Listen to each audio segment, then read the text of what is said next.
حبايبي يا حبيبة، يا أغلى من روحي ودمي.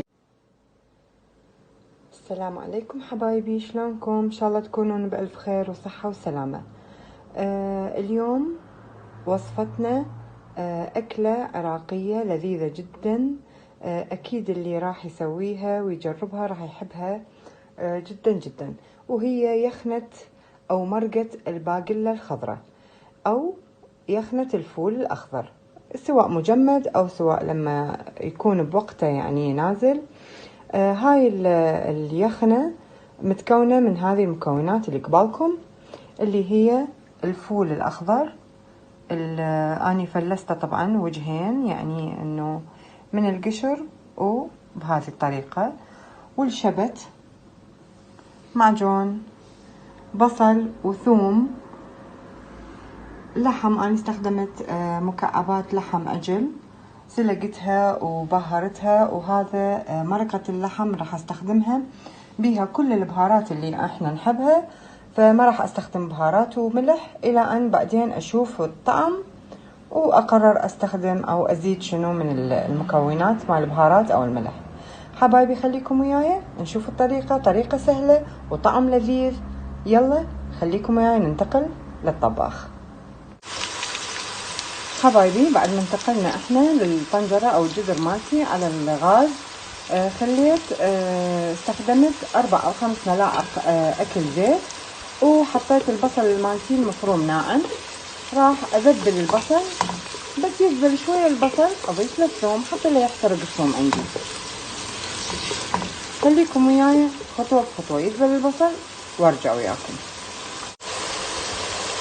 حبايبي بعد ما ذبل البصل عندنا شوية، نزلنا الثوم، وايضا راح نقلبه ويا البصل ثواني بس، ونضيف لحمتنا ونقلبهم سوا. طريقة سهلة جدا وسريعة ولذيذة وراح تحبوها جدا. خليكم معي. وصلنا انه ذبل الثوم مالتنا شوية، هسه راح نضيف قطع اللحم. طبعا اللحم مثل ما تحبون، لحم ممكن تضيفون لحم غنم يعني خروف، او لحم بقر اللي تحبوه من قطع اللحم، وبدون لحم ايضا جدا لذيذة تستخدمون وياها ماجي، ونفس النكهة ونفس الطعام. والله العظيم جدا طيبة، انا سويتها بكل الطرق. هسه بس ياخذ النكهة اللحم شوية، راح اضيف الفول او الباقلة الخضراء. أنا اللحم مالتي يستوي ومنكه، كم تقليبة للفول. انتظر الباقلة مالتي تذبل شوية بس، وخليكم وياي نشوف ورا ما تذبل الباقلة يذبل الفول مالتي الحلو راح نسوي. حبايب قلبي الباقلة مالتي الخضراء او الفول بلش يذبل شوية. انا دا اسخن مي، هاي صوت الغلاية اكيد تسمعوه. هسه اضيف الشبت، اريد كل المواد تتنكه ببعض، نقلبهم تقليبة زينة.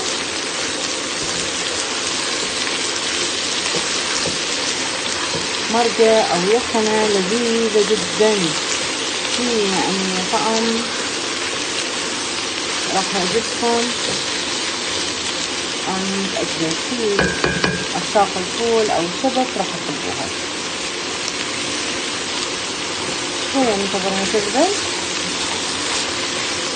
المكونات وتتلابس مع بعضها.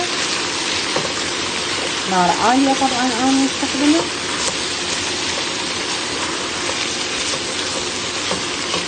هسه راح أضيف المعجون وأنطي تقليبة وياهم.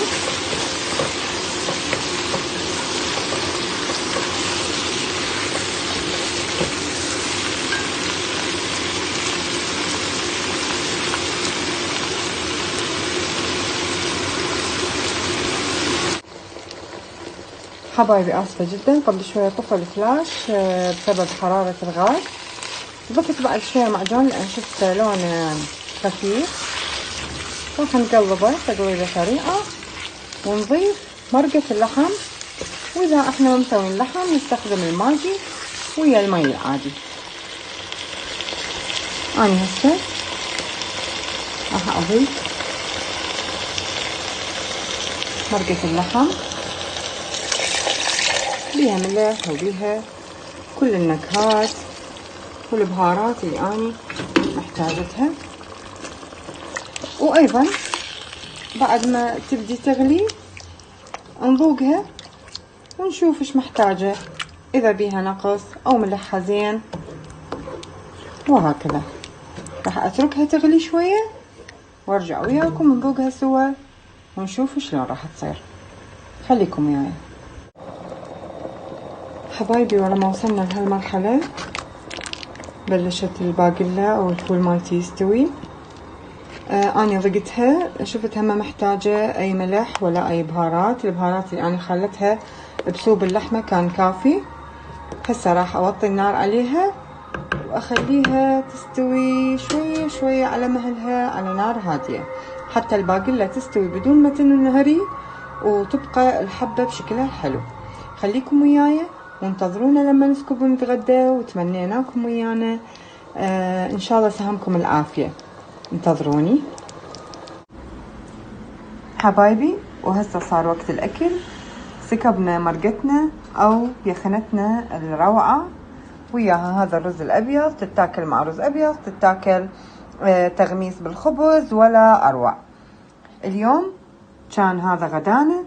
الكل اجى للمطبخ يسأل شنو هاي الريحة، شنو غدانا اليوم. الريحة عبت البيت، طعم ولا أروع.